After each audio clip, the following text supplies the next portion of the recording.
You head out to visit your grandpa in a peaceful little suburb, expecting weekends full of horseback riding and fresh apple pie. Instead, you're greeted by a shiny metal gate cutting off the entrance, with a bold "No Trespassing" HOA-controlled sign glaring back at you. I'm Reed Boone, and I nearly lost it when I saw my grandpa Heron locked in a standoff with Debbie Holbrook, the queen bee of the HOA, complete with her signature red vest. But grandpa, he'd turned that gate into a full-blown battlefield. If you've ever had a run-in with a power-tripping HOA, drop a comment and let us know where you're watching from. This story will have you laughing, shaking your head, and maybe even questioning everything you thought you knew about property rights and suburban drama. I rolled up to what Grandpa and I like to call Grandpa's ranch. He'd only bought it 6 months ago, chasing his retirement dream of raising horses. The place was a charming contrast to the cookie-cutter homes nearby, complete with an aging barn,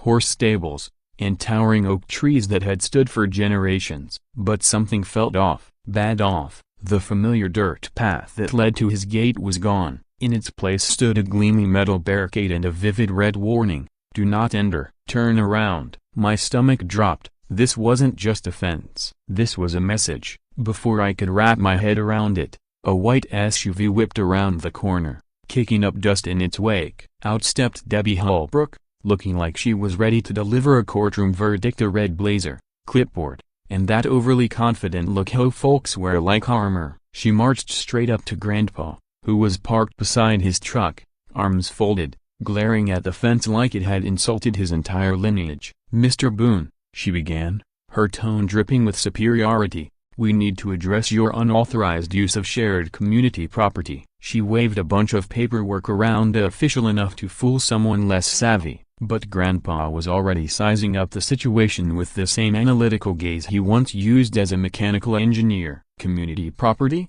Grandpa asked, his voice cool but firm. "Ma'am, I've been using this path for half a year. It cuts straight across my land." Debbie's smile didn't even try to reach her eyes. "Actually, according to these land surveys, that path is part of Willowbrook Heights Homeowners Association. We're going to need you to sign this transfer agreement." She thrust the documents toward him like she was delivering a court summons. I instinctively pulled out my phone and hit record. This felt like something people needed to see. Across the street, April Noakes, someone I'd seen jogging around the neighborhood, paused to watch. Even from a distance, I could tell she was just as baffled by the whole situation. Grandpa barely glanced at the papers before handing them back. "Not worth the ink they're printed with," he said plainly, "but thanks for the effort." Debbie's cheeks began to match her blazer. "Mr. Boone, this whole rustic ranch aesthetic is throwing off the community's appearance. The horses, the barn, it's hurting home values. We're aiming for a certain look." That's when I saw a shift in Grandpa's expression. He was no longer just irritated, he was calculating. "Standards?" he echoed slowly. "Debbie, mind if I call you Debbie? If you think this gate's going to stop me, you've clearly never dealt with one that talks back." That's when she dropped the threat like a brick. "If you continue to trespass on whole land, we'll be forced to pursue legal measures. The neighborhood won't tolerate this disruption." Grandpa gave her a smiley, not a warm one, but the kind that says, "I've already thought 3 steps ahead." "Hey, Ralph!"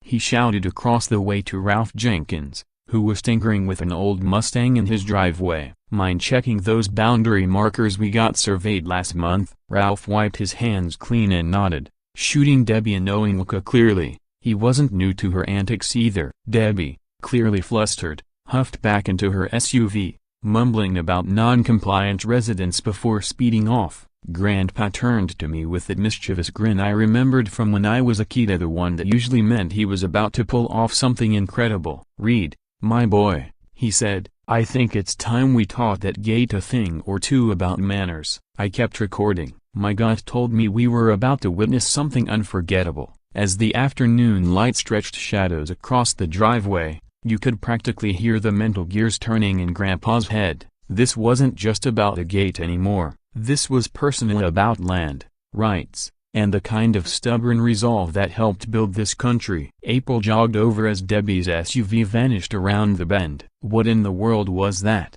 she asked, catching her breath. Grandpa tipped his hat politely. "That," he said, was the first move in what's likely going to be one heck of a chess match. He looked back at the gate, then at me. "Reed, I hope your phone's got plenty of memory, because if Debbie thinks she can block me out, she's in for a surprise when the gate pushes back." As the sun dipped low, washing the sky in warm golds and pinks, I realized I was about to witness a showdown that would make David versus Goliath look like a neighborly squabble.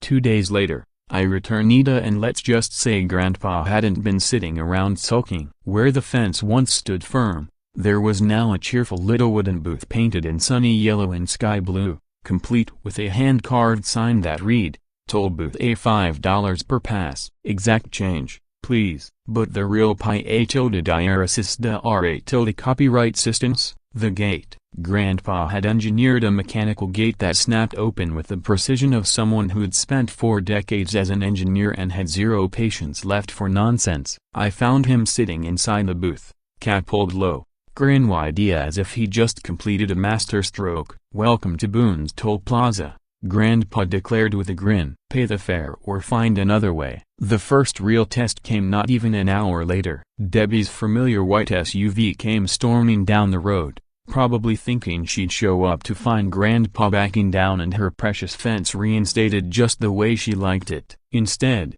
she was greeted by a brightly painted toll booth and a 75-year-old man who looked more resolute than ever. She slammed the brakes, rolled her window down before even stopping fully, and started shouting, "What is this absurd carnival setup? This is whole land." Grandpa leaned out of his little booth, clipboard in hand, looking like he'd been collecting tolls for decades. "Ma'am, this is a private road," he said evenly. "There's a $5 fee to pass through. Cash only. I don't have a card reader just yet." The gate system he'd built was a mechanical marvel. As Debbie tried inching forward without pain, sensors Grandpa had installed triggered the gate to slam shut with a loud, metallic clang that echoed through the entire street. She attempted backing up and charging the gate again, but the mechanism was quicker than her reactions and definitely smarter than her plan. "This is extortion!" she screamed, leaning on her horn as if sheer noise might override property law. Unfazed, Grandpa calmly held up the same property survey Ralph had helped confirm just days before. "According to county records," he told her through the window, "this road cuts directly across my land. Unless you've got a different survey or $5 you'll need to reroute wherever you're rushing off to." The neighborhood's response was swift and split right down the middle. Some folks grumbled about having to pay for access to a road they'd always thought was public, while others took immense pleasure watching Debbie get a taste of her own red-blazered medicine. Ralph pulled up in his shiny restored Mustang, casually handed Grandpa a $5 bill, and chuckled. "Best money I've spent this week. Can I get a receipt?" Grandpa scribbled something on a piece of paper, handed it over with flair, and raised the gate like he was revealing a stage act. The receipt read, "Toll payday, welcome to freedom." The whole scenario was ridiculous and somehow absolutely genius. I kept the camera rolling. This wasn't just about a toll, it was about taking back control, inch by inch, dollar by dollar. But Debbie wasn't done. Within 2 hours, a black SUV marked with private security rolled up. 2 uniformed men stepped out, just official looking enough to fool the average person. They informed Grandpa they were there to secure the area and requested he vacate the premises immediately. What they didn't count on was that this toll booth operator had spent 40 years reading blueprints, regulations, and contracts. "Gentlemen," Grandpa said, not budging an inch from his post, "I'll need to see ID, a warrant, and documentation proving you have any authority on this property." When they couldn't produce a single piece of it, he politely suggested they call their boss and double-check their legal standing before setting foot on private land again.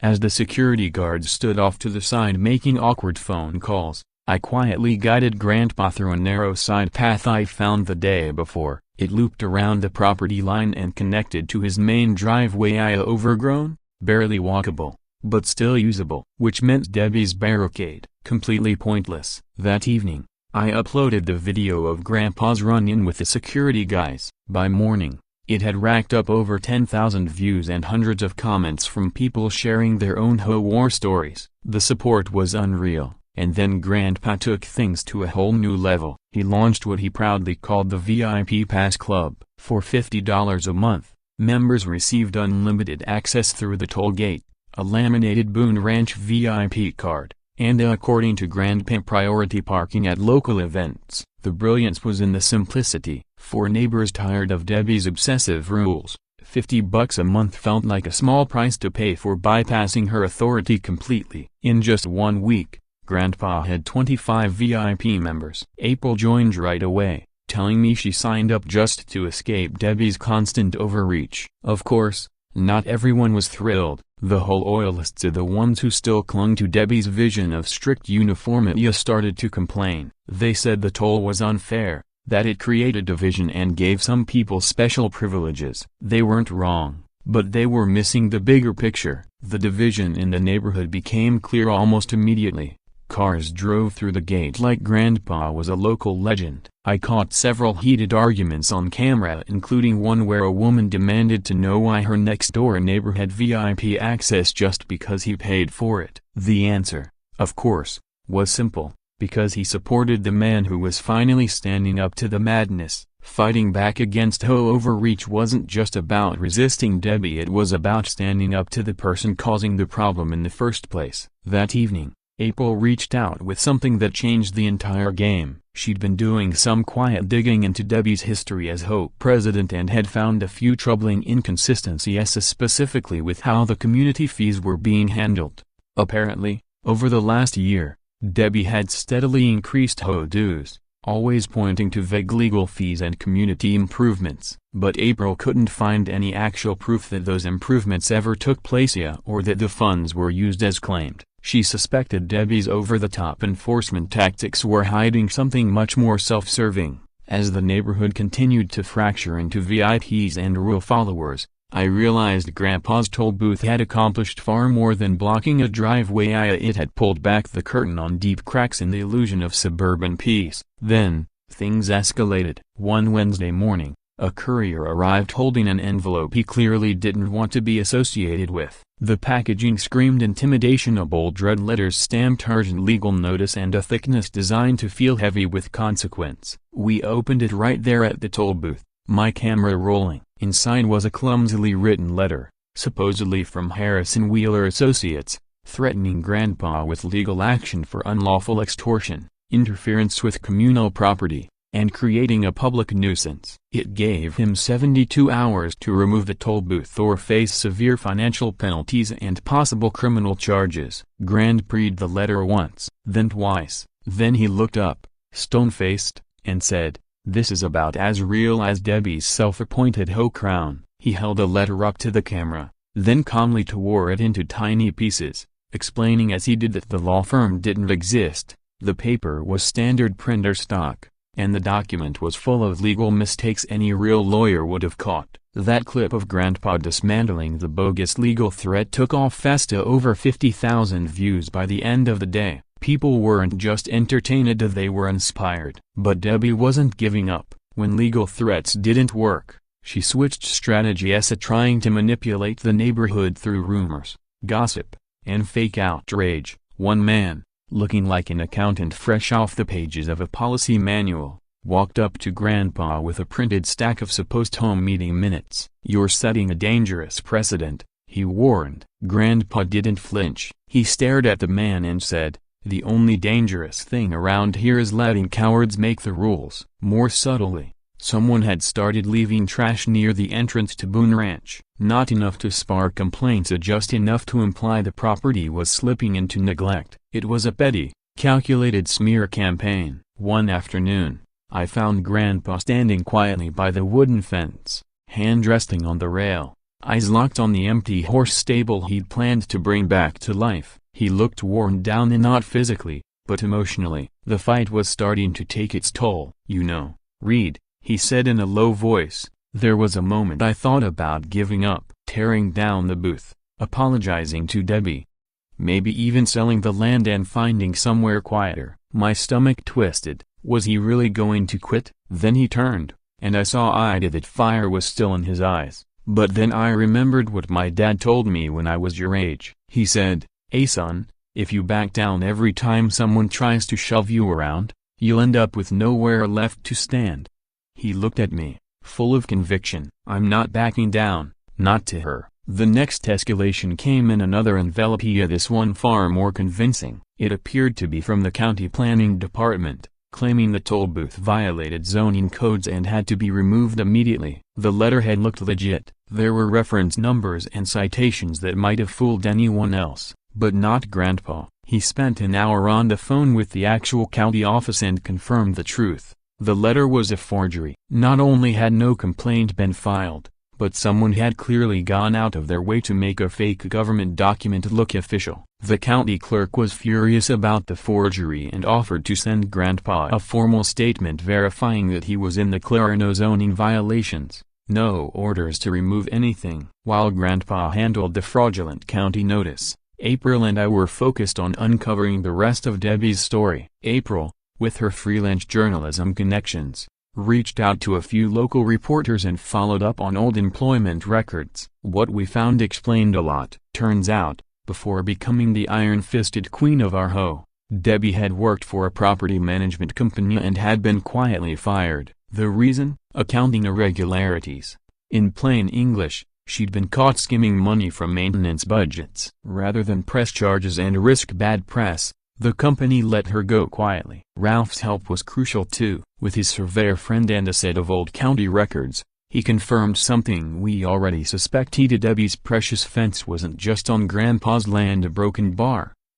It had never legally belonged to the HOA in the first place. It turned out Grandpa had owned the contested pathway all along. The original subdivision plat made it crystal clear the path was a private easement tied directly to the ranch property. Debbie had been claiming authority over land that legally never belonged to the HOA, and she'd done it with such false confidence that most folks had just taken her word for it. Now armed with undeniable proof of Debbie's shady past, forged letters, and her fence standing illegally on Grandpa's land, Grandpa decided it was time to stop playing defense. He went on the offensive. He printed a set of no-nonsense flyers, each one outlining the facts: Debbie's firing for financial misconduct, the forged government letters, the illegally placed fence, and the bogus legal threats. The flyers weren't dramatic, they were meticulously sourced and undeniably damning. That evening, we walked the neighborhood, quietly slipping a flyer into every mailbox, even those of Debbie's most loyal followers. The fallout was immediate. The next morning, I caught Debbie on camera finding a flyer on her own doorstep. Her face cycled through a kaleidoscope of emotions, puzzled, then realizing, then furious, and finally something like panicked rage. She ripped the flyer to shreds right there on her front lawn, but she couldn't shred the truth that had already made its way to every porch on the block. Her hold on the neighborhood was cracking, and she knew it. As she stormed inside, I had a feeling her next move would be more than desperate, it would be humiliating. April and I dropped our most powerful video that night. It was a full expose tilde copyright, tying everything together: the forged documents, the illegal fence, her shady employment record, and even first-hand accounts from neighbors who had been pressured or bullied by Debbie. We titled it boldly, HOA President Exposed, Fake Docs, Illegal Fence, Financial Misconduct. Within hours, it was everywhere, circulating through local Facebook groups, neighborhood forums, and even picked up by a community watchdog page. But what we didn't expect was what would happen the very next morning, a moment so over the top, so perfectly timed, it almost felt scripted. Grandpa and I were at the toll booth when we heard an engineer revving way too hard. We turned just in time to see Debbie's white SUV whipping around the corner like it was trying out for a demolition derby. She wasn't coming to chat. Her face, visible through the windshield, was twisted in rage. Her grip on the wheel was so tight, I thought it might snap. Grandpa took one look and, with calm precision, reached down and pressed the button that triggered the gate. And then, fate delivered poetic justice. Grandpa's gate didn't just work, it reacted like a machine built by a man who had once fixed airplane engines with a wrench and a prayer. As Debbie's SUV crossed the sensor at what had to be 30 miles per hour, the gate snapped upward like a spring-loaded bear trap. Crunch. The front end of her SUV folded like a tin can, the radiator hissing steam, the hood twisted and mangled around the pole. The neighborhood went silent except for the gentle tick-tick-tick of her engine clinga, and then came Debbie's voice, shrieking like a siren. "This is destruction of property. This is assault. This ISA exclamation mark. She stumbled out of the driver's seat, waving her arms like an air traffic controller on caffeine. Her red blazer wrinkled, her carefully styled hair now sticking out in all directions. The image of suburban authority she'd so carefully cultivated was gone, shattered like her front bumper. Meanwhile, Grandpa had calmly walked over to inspect the gate, which stood tall and undamaged. "Ma'am," he said, with the tone of a man explaining simple physics to a kindergartner, "the gate is sensor-based. If you'd approached at a reasonable speed and paid the toll like everyone else, none of this would have happened." And yes, I got the whole thing on camera. Not just the crash, but the 10-minute meltdown that followed. Debbie, ranting about community standards, lawsuits, moral decay, you name it. At one point, she even climbed onto her SUV's crumpled hood for dramatic effect, pointing at the gate like it symbolized everything wrong with America. The video was internet gold, but it was more than that. It was the final unmasking. Everyone saw it. The petty dictator stripped of her illusion,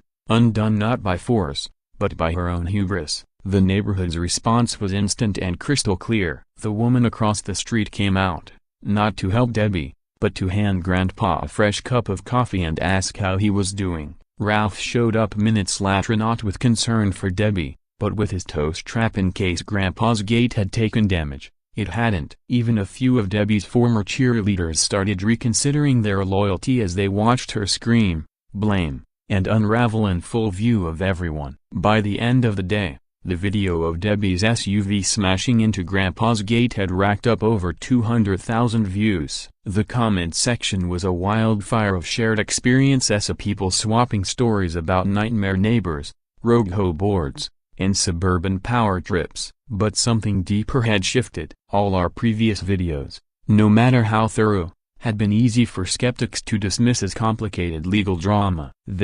However, this was simple. A woman tried to speed through a private gate and got stopped cold. It was physics, not paperwork, and the symbolism was too powerful to ignore. Debbie had driven headfirst into the consequences of her own arrogance. The next morning, she tried to regain control with a police report. She claimed Grandpa had booby-trapped his property with a dangerous device designed to damage vehicles. The responding officer, who'd clearly seen the viral video, calmly asked why she'd been speeding toward a toll gate on clearly marked private property. Debbie floundered for an answer that didn't involve admitting to trespassing or reckless driving. The officer didn't buy it. He recommended she contact her insurance company instead of wasting police time with false claims. That evening, the host scrambled to hold an emergency meeting at the community center. Debbie stood at the front, looking like she hadn't slept in days. Her voice trembled as she demanded a vote to remove Grandpa's toll booth. What she hadn't counted on was the crowd staring back at her. Half the room now sported shiny VIP member pins, and Grandpa had been handing them out with toll passes, a small gesture that had quickly turned symbolic. The rest of the room wore scowls of betrayal, angry that they'd been lied to about land rights and legal authority. When the vote came, it wasn't even close. The motion to remove the toll booth failed by a 3-1 margin, and several members used the opportunity to question Debbie's leadership. One even demanded a full audit of how HOA funds had been used under her presidency. As I filmed her walking out of the community center, shoulders slumped, blazer limp, I realized something profound. Grandpa's toll booth hadn't just solved a property dispute, it had woken up the neighborhood. People were standing up, not just against Debbie, but against the culture of silence she'd ruled with. The next morning, Grandpa installed LED lights above the gate. They flashed in bold blue, "Welcome to Justice." When I asked him why, he just smiled. "Reed," he said, "sometimes you gotta light the way for folks who've been walking in the dark too long." Not 5 minutes later, Debbie drove past in a rental car, her face tight with frustration, eyes locked on those glowing words. Her empire was crumbling. But she wasn't done, not yet. Desperate people are surprisingly creative when they're backed into a corner. Thursday morning, every home member got an email marked urgent community notice. The subject line screamed, Boone property development plans. Immediate action required. I didn't see it until April forwarded it to me with a note. You need to see this. Now, the email was a masterpiece of manipulation wrapped in a fake cloak of concern. Debbie claimed she'd received credible sources confirming Grandpa's intention to sell his land to a commercial developer who was planning to build a mini mall, complete with 15 retail spaces, a gas station, and a fast food joint, all smack in the middle of Willowbrook Heights. She painted a vivid picture. More traffic, more noise, lower home values, the end of their peaceful, family-friendly neighborhood. It concluded with a call to arms. Stand with me to protect our community from exploitation. The worst part, to anyone who didn't know Grandpa personally, it sounded believable. He had stirred the pot with the hoe. And if you were already skeptical of him, the idea that he might sell to developers tied everything up with a neat, malicious bow. The phone calls started almost immediately, neighbors asking if it was true, some angry, some nervous, a few even relieved to have what they thought was an explanation for all the recent chaos. The rumor spread like wildfire, but Debbie didn't stop at email. She sent some to Marcus Thompson, clipboard in hand, dressed in a cheap suit and armed with a script to go door to door. He looked official enough to fool someone not paying close attention. He carried fake documents and calmly confirmed the mall plans to anyone who answered.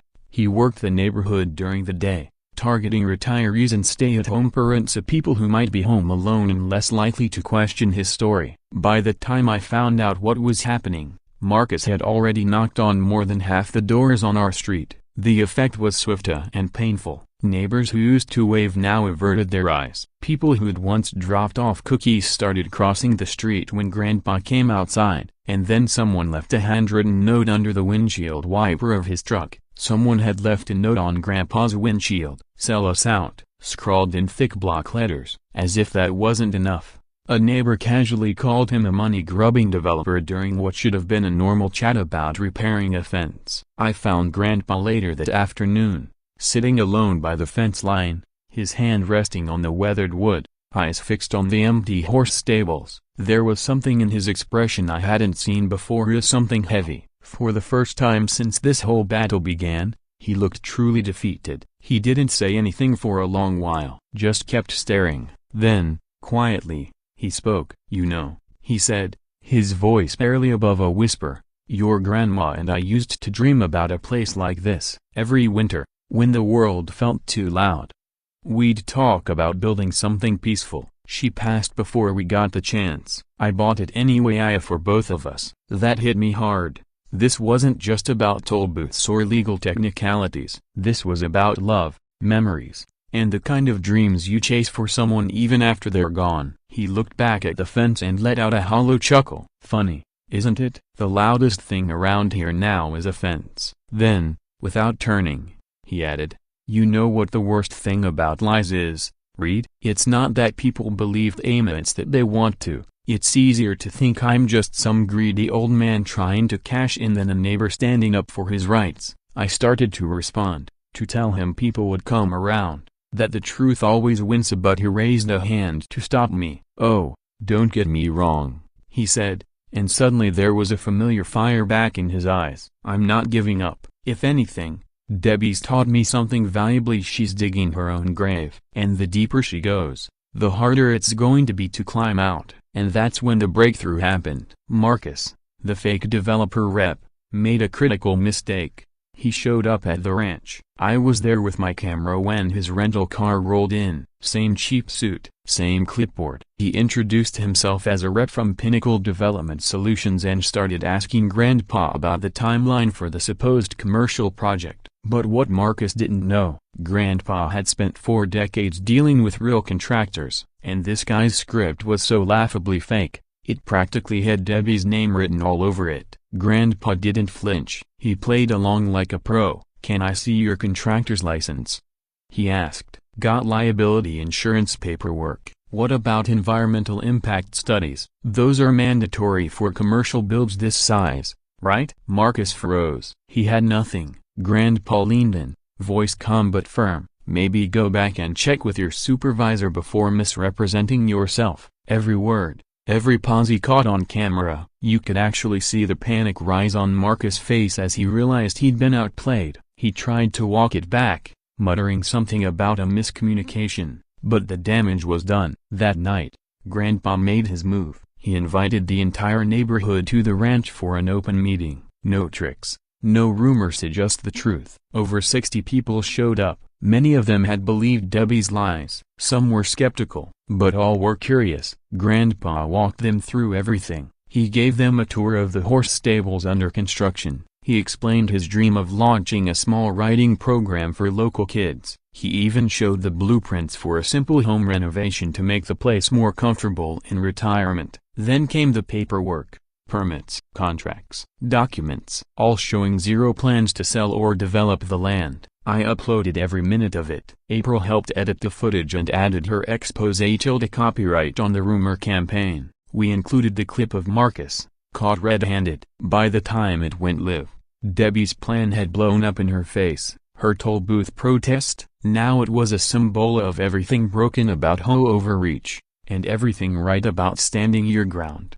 The live stream was April's idea. The timing, pure grandpa. After weeks of forged documents, fake reps, and smear emails, we decided to take the truth straight to the people. We set up a camera at the toll booth during peak traffic, right when everyone was coming home from work and school. We posted the stream across every local forum, Facebook group, and community app. The title, HOA President Exposed A Live Confrontation at Boone Ranch. That's what the stream was titled, and within minutes of going live, over 300 people had tuned in. The number just kept climbing. Grandpa stood proudly by the gate in his best flannel shirt, wearing that quiet, confident smiley, the kind that said, "I'm ready." He looked directly into the camera, then pointed straight at Debbie's infamous fence. "This fence doesn't belong here," he said firmly, "and neither does the power grab it represents." The audience held its breath. For months, Debbie Hellbrook has used forged documents,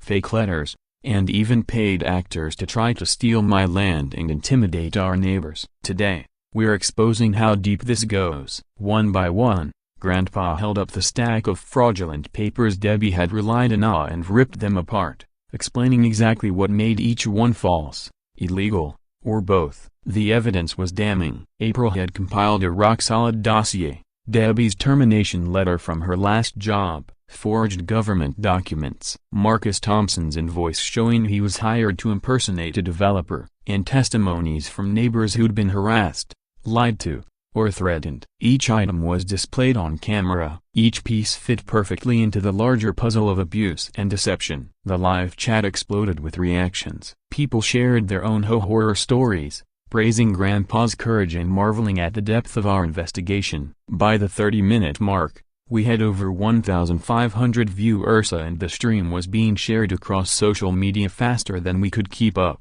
Where's Debbie now? Bet she's hiding behind that fence of lies. This is better than Netflix. As I read the comments aloud to keep the momentum going, something in the distance caught my eye. A rental car, but not just any car. This one was speeding down the road like someone had just snapped. Tires screeched into the frame. Debbie, still clinging to the illusion of control. Her SUV was apparently still in the shop getting repaired from the gate incident, so she arrived in a rented sedan, practically bursting out of it, waving a fresh stack of papers like they were enchanted scrolls. "This is harassment," she yelled, her voice crystal clear through the live stream mic. "I have new documentation proving this entire operation is illegal. Legal action is being taken immediately." The comment section exploded in emojis and sarcasm. Grandpa didn't flinch. He smiled. "Let's see them, then." Debbie thrust the documents at him, but they were laughably worse than her last batch. The letterhead was wrong. The legal jargon made no sense. One sheet was literally printed on the back of a grocery store receipt.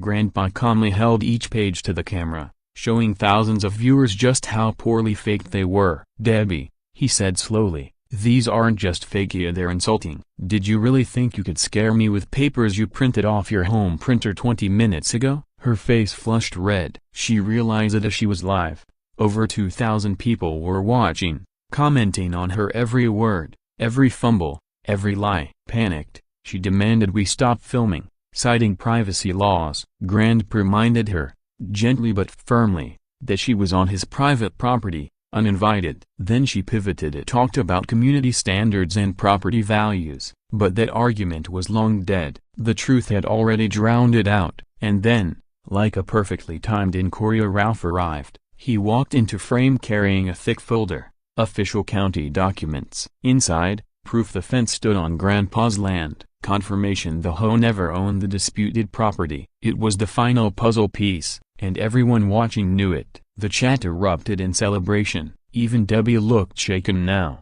She tried to claim the records were outdated, but Ralph had surveys dating back to the original subdivision. They all told the same story. And then it happened.